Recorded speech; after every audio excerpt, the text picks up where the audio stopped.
Peristiwa kemotongan yang sudah mengangus ke sikok ruko 3 lantai di Jalan Jenderal Sudirman, Kecamatan Ilir Timur 1, Palembang, ngebuat 2 ruko yang berada persis di sebelahnya kena dampaknya.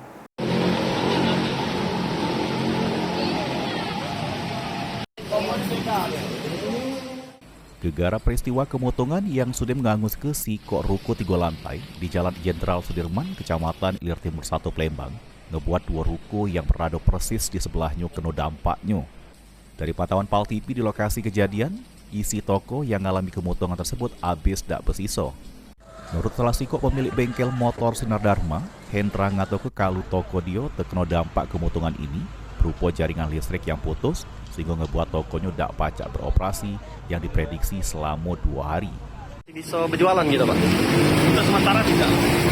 Apa yang terkena Pak dari toko gitu? Asap.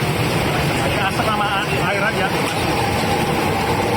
Listrik gimana Pak? Listrik padam. Tapi masih bisa beroperasi nggak Pak? Untuk saat ini belum lah. Paling besar 2 hari lah. 2 hari. Lutfi, PAL TV.